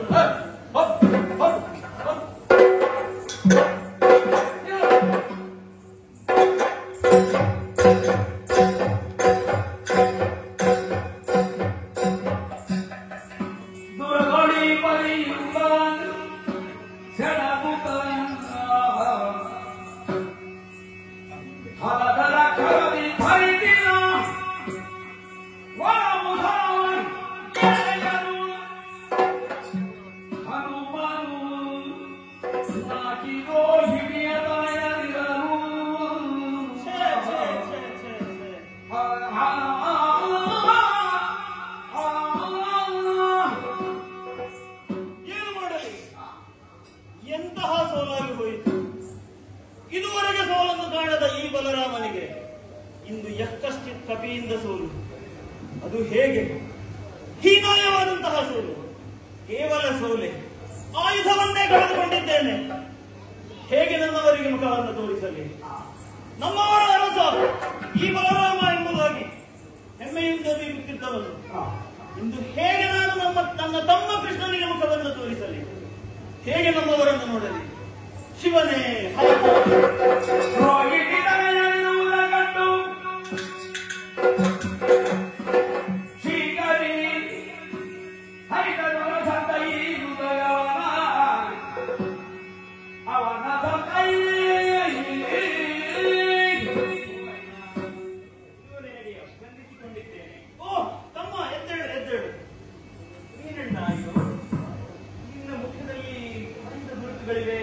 ಅಲ್ಲಲ್ಲಿ ಮುಖ್ಯ ಊದಿವೆ, ಹೌದೇಗಳೆಲ್ಲ ಹರಿದಿವೆ, ಅಲ್ಲಲ್ಲಿ ಹುಸಿ ಮುಂದಿಗಳು ನೇತಾಡುತ್ತಿವೆ. ಏನು ಅವಸ್ಥೆ ಅಣ್ಣ ಇದು?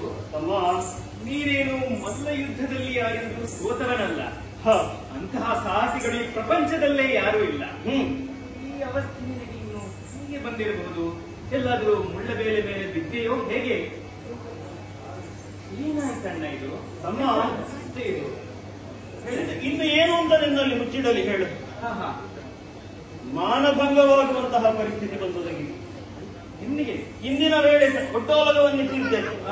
ಆ ಸಂದರ್ಭದಲ್ಲಿ ವನಜರರು ಬಂದು ಕೊಟ್ಟಂತಹ ದೂರು, ಎಷ್ಟಶ್ಚಿತ್ ಕಪಿಯನ್ನು ನಮ್ಮ ಉಪವನಕ್ಕೆ ಬಂದು ಉಪವನವನ್ನೆಲ್ಲ ಹಾಳುಗಡ ಹುಟ್ಟಿದೆ ಎಂಬುದಾಗಿ. ಕಪಿ ಬರುವುದೇನು ಬಹಳ ವಿಶೇಷವಾದ ಸಂಗತಿ, ವಿಶೇಷವೇನಲ್ಲ. ಆದರೆ ಈ ನಮ್ಮ ವನಪಾಲಕರು ತಿಂದ ಹೊಡೆತದ ಏಟನ್ನ ನೋಡಿದರೆ ಸಾಮಾನ್ಯ ಕಪಿ ಎಂದು ತಿಳಿಯುವಂತಿರಲಿಲ್ಲ ತಮ್ಮ. ಹಾಗಿರುವಾಗ ನಮ್ಮವರನ್ನ ಕರೆಸಿ ಸಮಾಲೋಚನೆಯನ್ನು ಮಾಡಿದೆ. ಕಪಿಯನ್ನ ಓಡಿಸುವುದಕ್ಕಾಗಿ ಅತ್ತ ತೆರಳಿದೆ. ಹೋಗಿ ನೋಡಿದರೆ ನಮ್ಮ ಮಧ್ಯೆ ಮಾತಿನ ಯುದ್ಧವಾಯಿತು. ಕೊನೆಗೆ ಯುದ್ಧವೇ ನಡೆದು ಹೋಯಿತು. ಹೌದಾ? ಆ ಕಪಿಯಿಂದ ಪೆಟ್ಟು ತಿಂದು ಬಿಟ್ಟೆ. ಅಷ್ಟು ಮಾತ್ರವಲ್ಲ, ನಮ್ಮ ಆಯುಧವನ್ನು ಪಡೆದುಕೊಂಡಿದ್ದೇನೆ ತಮ್ಮ.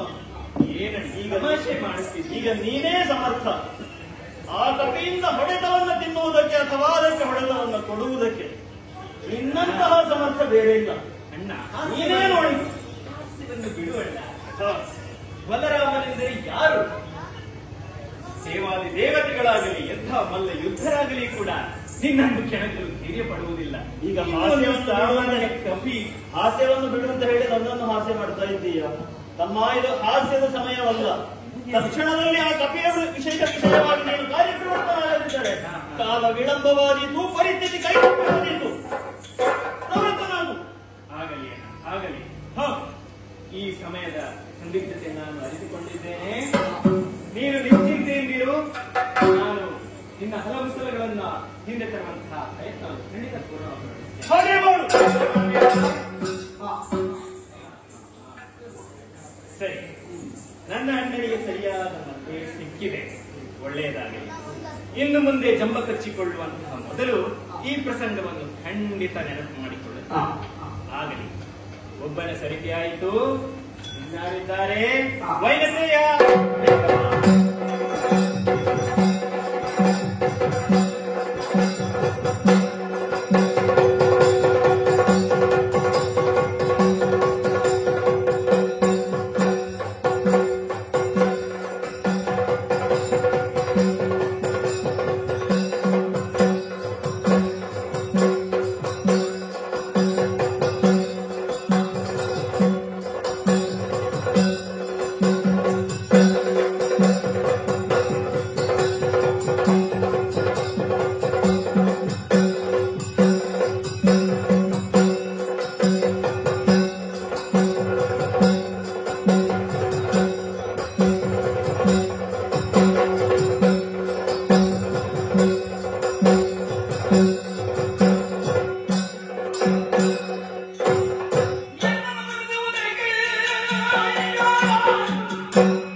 ನಿನ್ನದೊಂದು ಕರೆ.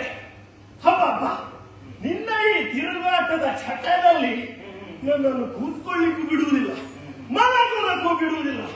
ಅಲ್ಲ, ನಾನು ಯೋಚನೆ ಮಾಡುವುದು ಈ ಹಿಂದೆ ನಿನ್ನ ಜೊತೆ ವೈಕುಂಠದಲ್ಲಿರುವಾಗ ಇದಕ್ಕಿಂತ ಸ್ವಲ್ಪ ನೆಮ್ಮದಿ ಇತ್ತು ಅಂತ ಕಾಣುತ್ತದೆ. ನಿನ್ನ ಜೊತೆಯಾಗಿ ನಾನು ಬರುತ್ತೇನೆ ಎನ್ನುವ ಹಾಗೆ ಒಪ್ಪಿ ತಪ್ಪು ಮಾಡಿದ್ನು ಅಂತ ಬಿಡ. ಈಗ ಕರೆದಿದೆಯಲ್ಲ, ಬಂದಿದ್ದೇನಲ್ಲ, ನನ್ನಿಂದ ಏನಾಗಬೇಕು?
ಈಗ ನನಗೆ ಘನತೆ ಬಂದಿರುವುದು ಹೇಗೆಂದು ತಿಳ್ಕೊಂಡಿದ್ದೀಯಾ? ಹೇಗೆ?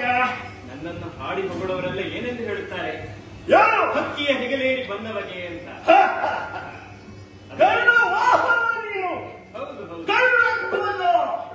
ನನ್ನಿಂದ ನಿನಗೆ ಸಾಧನಗಳು ಬರುವುದಕ್ಕೆ ಸಾಧ್ಯ ಆಯಿತು. ಹೌದಪ್ಪ. ಇಲ್ಲದಿದ್ದರೆ ನಿನಗೆ 998. ಖಂಡಿತ ಖಂಡಿತ ಖಂಡಿತ ಇರಲಿ. ಈಗ ಬಂದಿರುವಂತಹದ್ದು ಒಂದು ಘನವಾದಂತಹ ಒಂದು ಕಾರ್ಯ. ಘನವಾದಂತಹ ಕಾರ್ಯ. ಹಾ. ಅದಕ್ಕೆ ನಾನೇ ಆಗಬೇಕು. ಇನ್ನಂತಹ ಪ್ರತಾಪಿಗೆ, ಮಹಾವಿಕ್ರಮಿಗೆ ಒಂದು ಕ್ಷುಲ್ಲಕ ವಿಷಯ, ಆದರೆ ಯಾದವ ಕುಲಕ್ಕೆ ಒಂದು ಬಹಳ ಘನವಾದ ವಿಷಯ. ಹೌದೇ? ಇದಕ್ಕೆ ಬೇರೆ ಯಾರು ಸಮರ್ಥರಲ್ಲ, ನೀನೇ ಆಗಬೇಕು.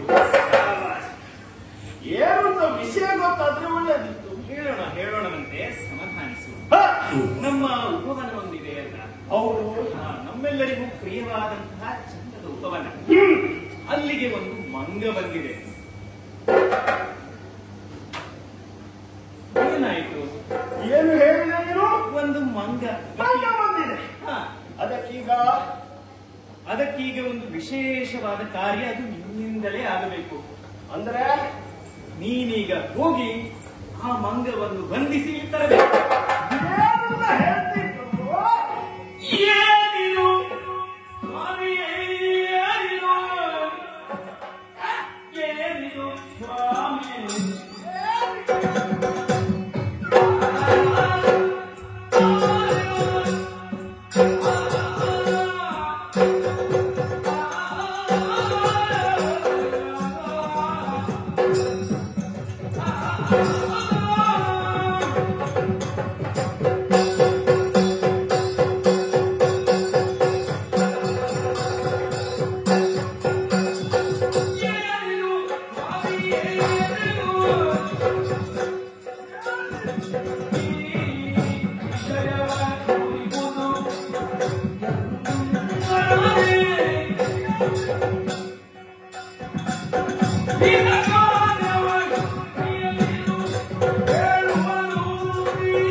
ಗಿರಿಗಳನ್ನು ಹೊತ್ತು ಬಂದವ ಆ ಗಿರಿಗಳನ್ನೇ ಹೊತ್ತು ತರಬೇಕು.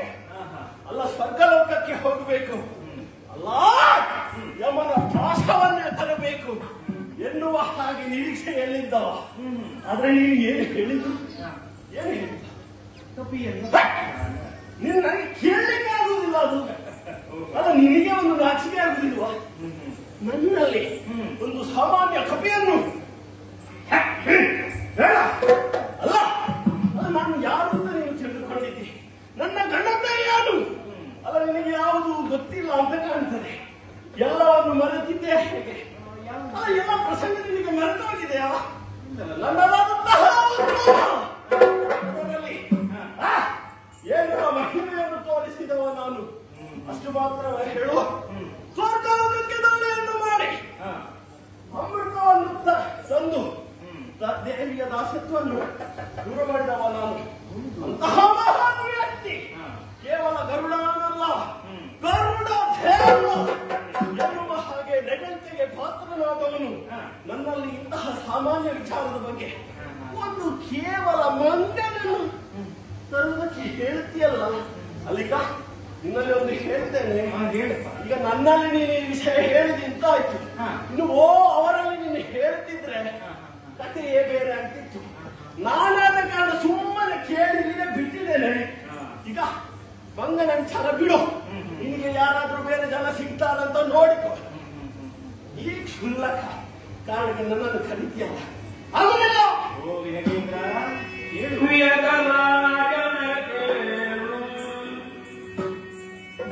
ಕಪಿಯು ಬಲ್ಲಿದರಿಗನೋ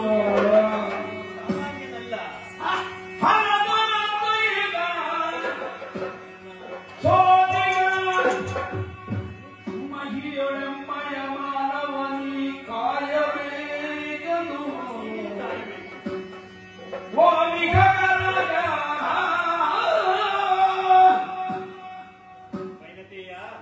ಏನು ನಿನ್ನ ಮಹಿಮೆ, ನಿನ್ನ ಪರಾಕ್ರಮಗಳನ್ನ ನಾನು ಬಲ್ಲದೇ ಇರುತ್ತೇನೆ.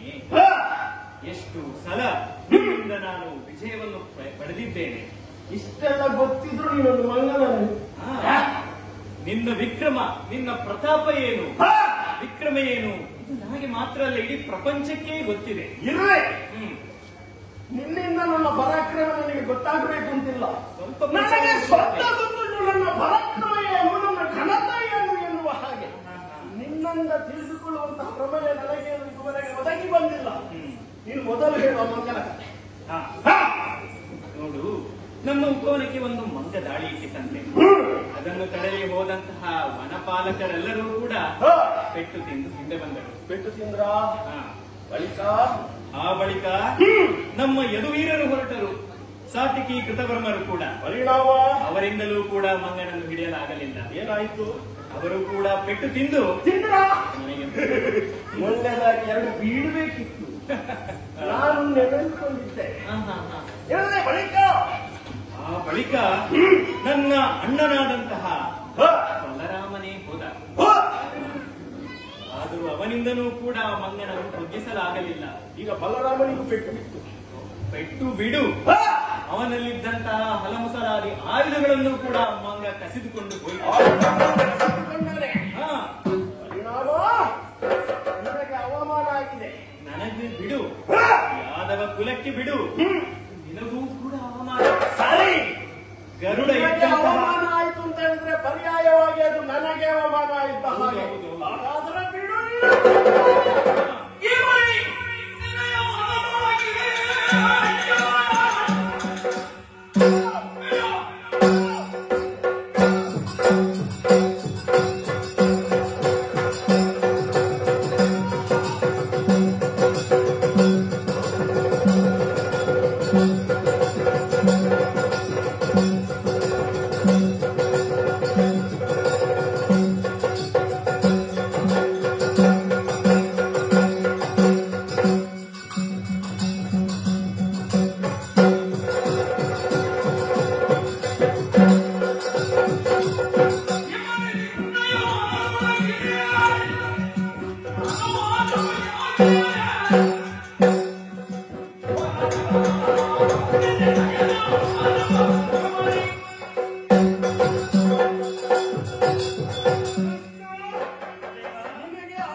ಅಬ್ಬಾ ಬಿಡ, ಆ ಚಿಂತೆಯನ್ನು ನೀನು ಬಿಡು. ಆ ಮಂಗನನ್ನು ಹೇಗೆ ಒಂದು ತರಬೇಕ, ಕಟ್ಟಿ ತರಬೇಕ? ಒಂದು ಬೇಡ, ಮತ್ತೆ ನಿನ್ನ ಮೇಲೆ ಒಂದು ಕಪ್ಪು ಚುಕ್ಕಿ ಉಳಿದಿತ್ತು. ಮಹಾಪರಾಕ್ರಮಿ ಒಂದು ಮಂಗದ ಮೇಲೆ ಅವನ ತನ್ನ ಶಕ್ತಿ ಪ್ರದರ್ಶನ ತೋರಿಸಿದ ಅಂತಾದ್ರೆ ಬಿಡು. ಬೇಡ. ಹಾಗಾದ್ರೆ ಅವನ ಕೈಕಾಲುಗಳನ್ನು ಕಟ್ಟಿ ಏನಾಗಿ ನನ್ನ ಪಾದಮೂಲಗಳಿಗೆ ತಂದು ನಾನು ಒಪ್ಪಿಸ್ತೇನೆ. ಆಗಲಿ ಆಗಲಿ. ಹೇಗೆ ಹಾಗೆ ಬರುವಾಗ ನಿಮಗೇನಾದ್ರು ಅದಕ್ಕೆ ಬೇಕಾದಂತಹ ಅಭಿನಂದನಾ ಸಮಾರಂಭ, ಅಭಿನಂದನಾ ಭಾಷಣ, ಹಾರ ತುರಾಯಿ, ಪುಷ್ಪವೃಷ್ಟಿ ಅದೆಲ್ಲ ವ್ಯವಸ್ಥೆ ನಾನು ಮಾಡ್ತೇನೆ. ಬೇಕು, ಅದು ಬೇಕು. ಇಲ್ಲಿಯವರೆಗೆ ಮಾತನಾಡುವವರಿಗೆ ಮಾತ್ರ ಸಿಕ್ಕಿದ್ದು, ಕೆಲಸ ಮಾಡಿದವರಿಗೆ ಸಿಗ್ಲಿಲ್ಲ. ಬೇಕು, ಖಂಡಿತ ನಾನು ಬರುವಾಗ ಬೇಕು ಬೇಕಾದಂತಹ ವ್ಯವಸ್ಥೆಗಳನ್ನು ನೀನು ಮಾಡಿರು. ಬರ್ತೇನೆ, ಹೋಗ್ತೇನೆ. ನೆನಪಿನಲ್ಲಿ ಹಲಮುಸಲಾದಿ ಆಯುಧಗಳು ನೆನಪಿನಲ್ಲಿ ಮಂಗನನ್ನು ಕರೆತರ್ತಕ್ಕಂಥ ಆಯುಧ ಬಂದ ಹಾಗೆ ಅಲ್ವೇ? ಬರಲೇಬೇಕು. ಬಿಡು. ಆಗಲಿ.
ಇದು ಮಾತನಾಡುತ್ತದೆ. ಹಾಗಾದ್ರೆ ಈ ಮಗನಿಗೆ ಪ್ರಜ್ಞೆ ಉಂಟು ಅಂತಾಯ್ತು. ಈ ರೀತಿಯಾದಂತಹ ಪ್ರಜ್ಞೆ ಇದ್ದು ಈ ರೀತಿಯಾಗಿ ನೀನು ನಡೆದುಕೊಳ್ಳುತ್ತಾ ಇದ್ದೀಯಲ್ಲ, ಹೊರಕ್ಕೆ ಬಂದಿದ್ದೀಯ ಸರಿ. ಮಂಗ ಬರುವುದು ಸಹಜ, ಅದಕ್ಕೆ ನಮ್ಮ ವಿರೋಧವೇನೂ ಇಲ್ಲ. ಹಾಗೆಲ್ಲ ನೀನು ಮಾಡಿದಂತಹ ಗಣನಾರಿ ಕೆಲಸ ಏನು? ಒಂದು ಹಣ್ಣು ಕೊಯ್ಯುವಲ್ಲಿ 3 ಹಣ್ಣನ್ನು ಹಾಳು ಮಾಡಿದ್ದೀಯ. ಎಷ್ಟೋ ಮರಗಳಲ್ಲಿ ಮರಗಳ ಕೊಂಬೆಗಳನ್ನು ಮುರಿದಿದ್ದೀಯ, ಹೌದೇನೋ? ಈ ವನವನ್ನು ಕಟ್ಟಿ ಬೆಳೆಸುವಲ್ಲಿ ನಮ್ಮ ಶ್ರಮ ಏನು, ನಮ್ಮವರ ಶ್ರಮ ಏನು ಎನ್ನುವುದನ್ನು ಅರಿಯದೆ ಈ ರೀತಿಯ ಹೀನ ಕೃತ್ಯಗಳನ್ನು ಮಾಡುತ್ತಾ ಬರ್ತಾ ಇದ್ದೀಯ. ಆದರೂ ನಿನಗೆ ಏನು ಕ್ಷಮೆ ಇದೆ. ನೋಡು, ನಿನ್ನಲ್ಲಿರುವಂತಹ ಆಯುಧವನ್ನು ನನಗೆ ಒಪ್ಪಿಸು. ಮತ್ತೆ ನೀನು ಎಲ್ಲಿಂದ ಬಂದಿಯೋ ಅಲ್ಲಿಗೆ ಹೋಗು. ಇನ್ನು ನನ್ನನ್ನು ವಿರೋಧಿಸಿದೆ ಅಂತಾದ್ರೆ ನಿನ್ನ ಜೀವಕ್ಕೆ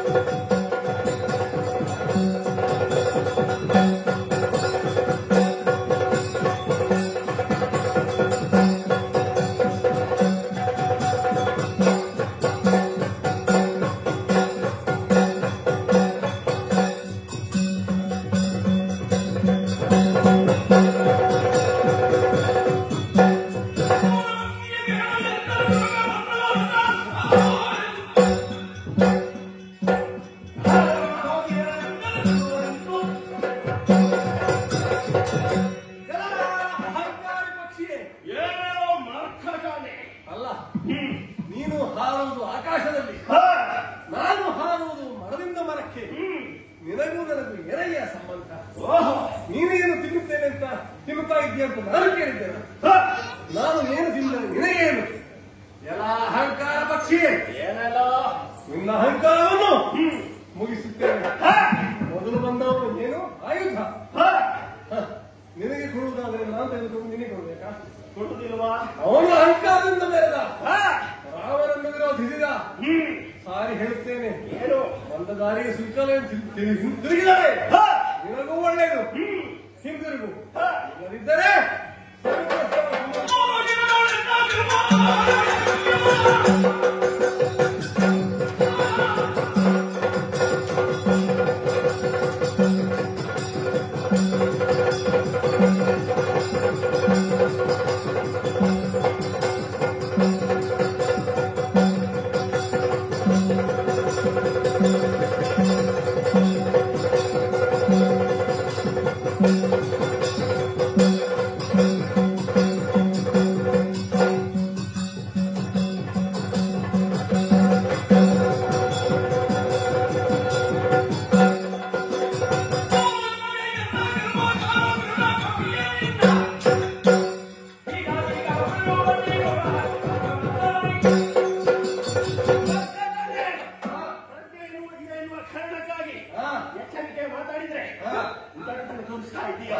ಇನ್ನು ಮಾತಿಲ್ಲ.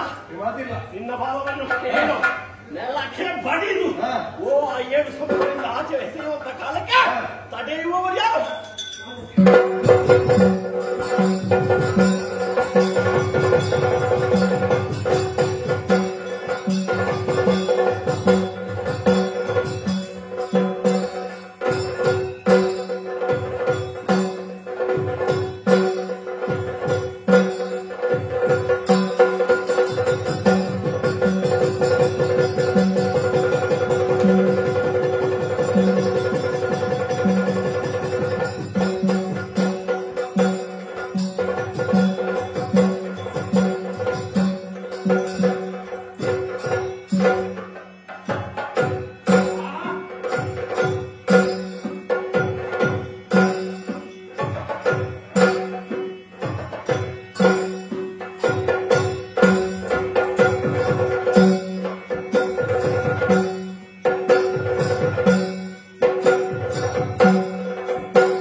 ಒಂದಲ್ಲ ಎರಡಲ್ಲ 7 ಬಾರಿ ನಿನ್ನನ್ನು ಸಮುದ್ರದಲ್ಲಿ ಮುಳುಗಿಸಿದ್ದೇನೆ. ನೀರಿನಲ್ಲಿ ಮುಳುಗಿಸುವುದು, ಬಿಸಿಲಿನಲ್ಲಿ ಒಣಗಿಸುವುದು, ಮರಣದಲ್ಲಿ ಬಾಳಿಸುವುದು, ಹೀಗೆ ಮಾಡಿದಾಗ ರೆಕ್ಕೆ ಪುಕ್ಕಗಳೆಲ್ಲ ಉದುರಿ ಹೋಗಿದೆ. ರಕ್ತಸಿಕ್ತವಾದ ನಿನ್ನ ಚರ್ಮ ಏನು ಅಹಂಕಾರ ಮಕ್ಷಿಯೇ ಇನ್ನು ಹೆಚ್ಚು ಮಾತನಾಡಿದೆ. ಒಂದು ದೊಡ್ಡ ಕೊಪ್ಪರಿಗೆಯಲ್ಲಿ ಬಿಸಿ ಬಿಸಿ ಎಣ್ಣೆ ಕಾಯಿಸುವುದು, ನಿನ್ನನ್ನು ಅದಕ್ಕೆ ಹಾಕುವುದು, ಅಲ್ಲಿಗೆ ನಿನ್ನ ಕಥೆ ಮುಗಿಯಿತು. ಎಲ್ಲ ಎಲ್ಲ ನಿನ್ನನ್ನು ಏಕ ಪಕ್ಷಿ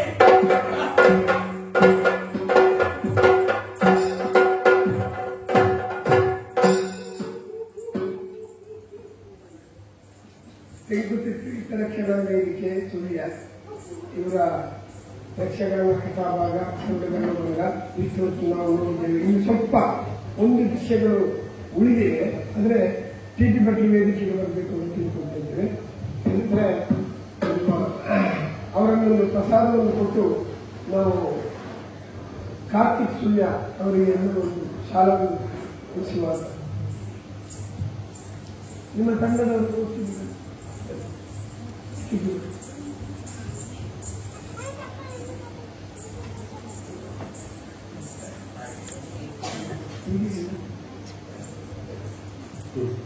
ಟಿ.ಟಿ. ಭಟ್ರು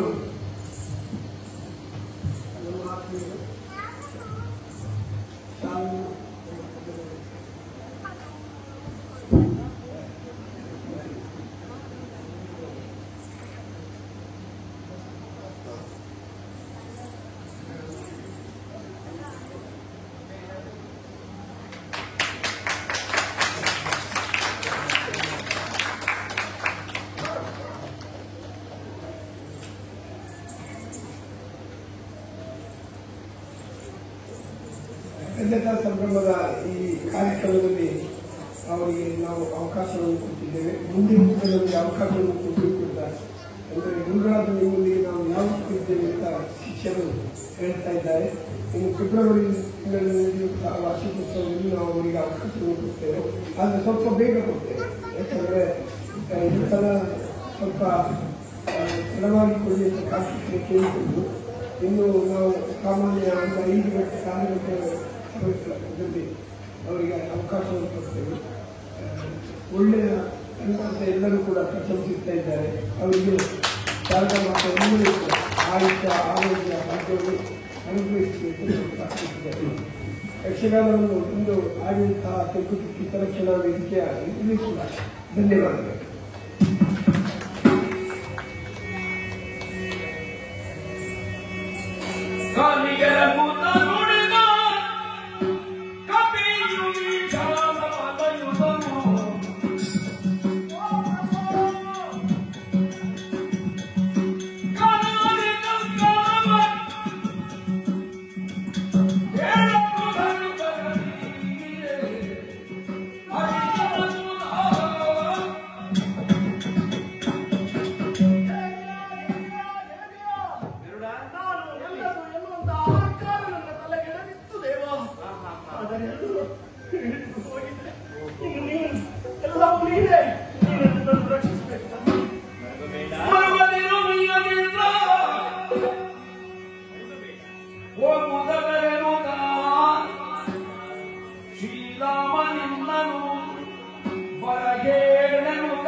ಇದು ನನ್ನ ದಿವ್ಯ ಸ್ಪರ್ಶದಿಂದ ನಿನ್ನ ನೋವುಗಳನ್ನೆಲ್ಲ ನಿವಾರಿಸಿದ್ದೇನೆ.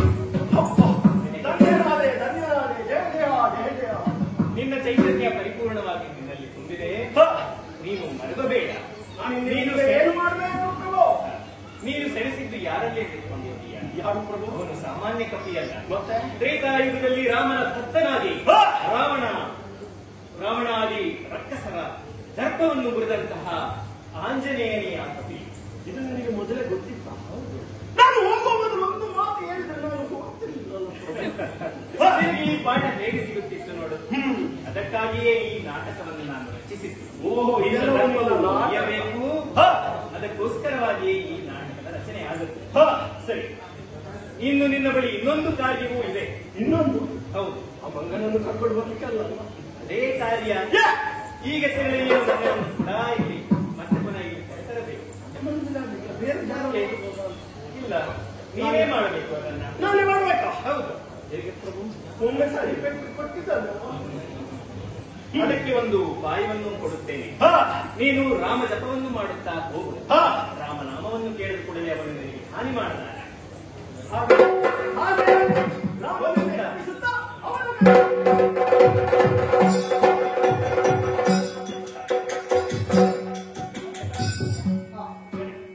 ಗರುಡನ ಗರ್ಭಭಂಗವೂ ಆಯಿತು. ಆದರೆ ಇನ್ನೂ ಕೂಡ ಕೆಲವು ವಿಶೇಷವಾಗಿದೆ. ಹನುಮಂತನಿಗೆ ಇನ್ನು ಶ್ರೀರಾಮ ದರ್ಶನವಾಗುವಂತಹ ಗಳಿಗೆ ಸನ್ನಿಹಿತವಾಗಿದೆ. ಆದರೆ ನಾನು ಕೇವಲ ಶ್ರೀರಾಮನಾಗಿ ಅಲ್ಲ, ಸೀತಾ ರಾಮನಾಗಿ ಅವನಿಗೆ ದರ್ಶನವನ್ನು ಕೊಡಬೇಕು. ಆದರೆ ಸೀತೆಯ ಪಾತ್ರವನ್ನು ತುಂಬಬಲ್ಲವರು ಯಾರಿದ್ದಾರೆ ಎಂದು ಯೋಚಿಸಿದಾಗ ಸತ್ಯಭಾಮಿಯ ಓಡೋಡಿ ಬಂದರು. ತಾನೇ ಸೀತೆಗಿಂತ ರೂಪವತಿ ಎಂಬ ಹೆಮ್ಮೆಯಿಂದ ಅಲಂಕಾರವನ್ನು ಮಾಡಿಕೊಂಡು ನನ್ನೊಡನೆ ನಿಂತಳು. ಆದರೆ ಸತ್ಯಭಾಮಿಯನ್ನ ರೂಪವನ್ನು ಕಂಡಂತಹ ನಾರದರು ಅವಳು ಸೀತೆಯ ಪ್ರತಿರೂಪ ಅಲ್ಲ ಎಂದು ನಿರ್ಧಾರವನ್ನು ಪ್ರಕಟಿಸಿದರು. ಅದಕ್ಕೆ ಅವಳ ಜನ್ಮ ವೃತ್ತಾಂತವನ್ನು ಕೂಡ ತಿಳಿಸಿದರು. ಹಿಂದೆ ಮಹಿರಾಮನ ಪಾಳೆಯದಲ್ಲಿ ಚಂದ್ರಸೇನೆ ಎಂಬ ಗಂಧರ್ವ ಕನ್ಯೆ ಇದ್ದಳು.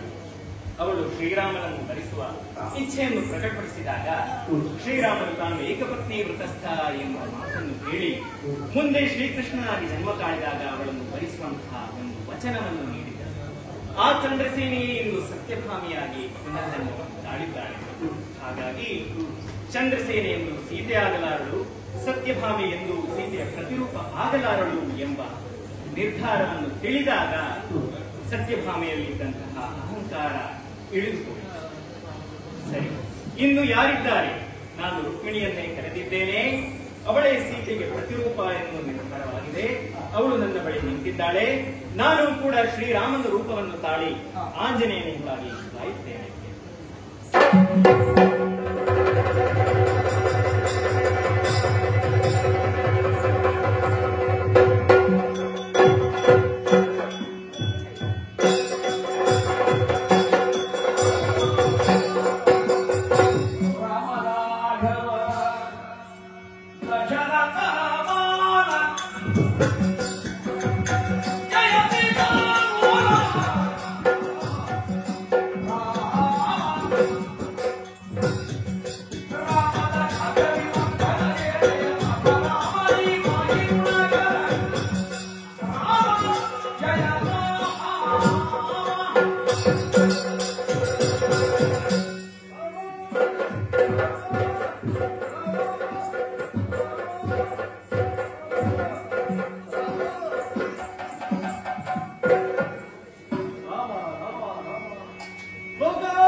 ನನಗಾಗಿ ಯುಗ ಯುಗಾಂತರವರೆಗೂ ಕಾದಿದ್ದೇನೆ.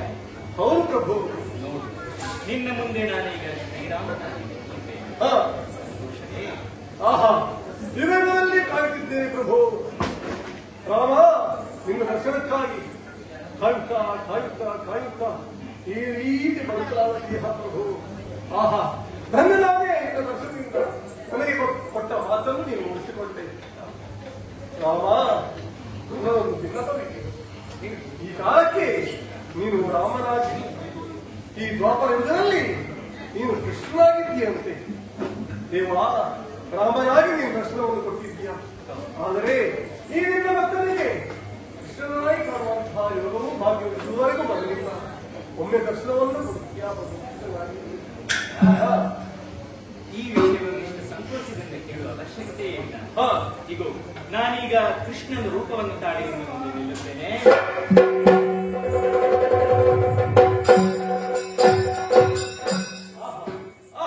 ಕೃಷ್ಣನು ಒಂದೇ ಅಚ್ಯುತಂ ಕೇಶವಂ ರಾಮನಾರಾಯಣಂ ಕೃಷ್ಣದ ಮೋದನಂ ವಾಸುದೇವಂ ಶ್ರೀಧರಂ ಮಾಧವಂ ಗೋಪಿಕಾ ವಲ್ಲಭಂ ಜಾನಕೀ ನಾಯಕಂ ರಾಮಚಂದ್ರಂ ಭಜೆ.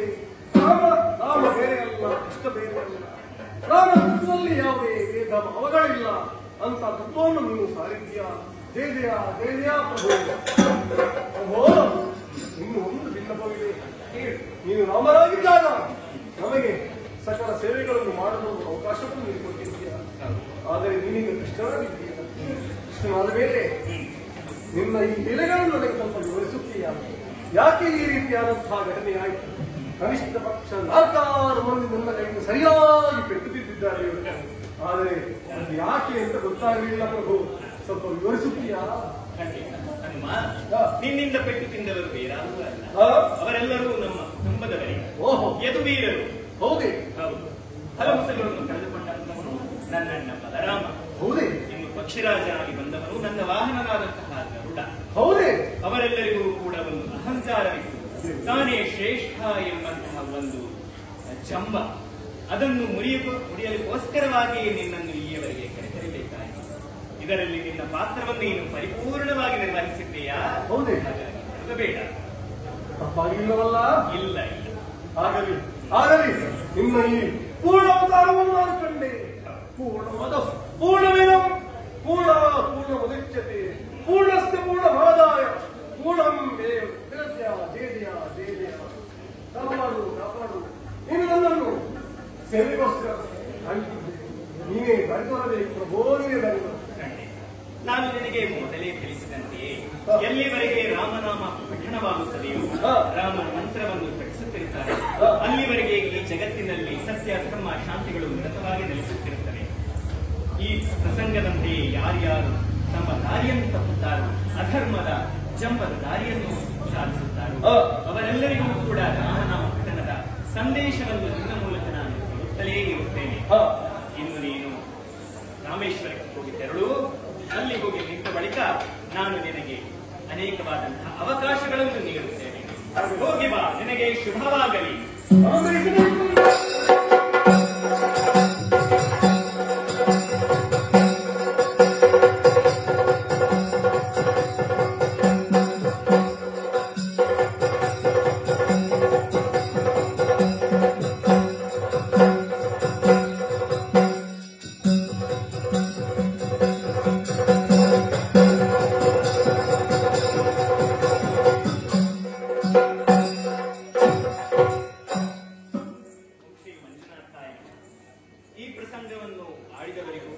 ಆಡಿಸಿದವರಿಗೂ ನೋಡಿದವರಿಗೂ ಪ್ರತ್ಯಕ್ಷವಾಗಿ ಹಾಗೂ ಪರೋಕ್ಷವಾಗಿ ಸಹಕರಿಸಿದಂತಹ ಎಲ್ಲರಿಗೂ ಕೂಡ ಮಂಗಳವಾಗಿ ಯಕ್ಷಗಾನಂಗಳಿಗೆ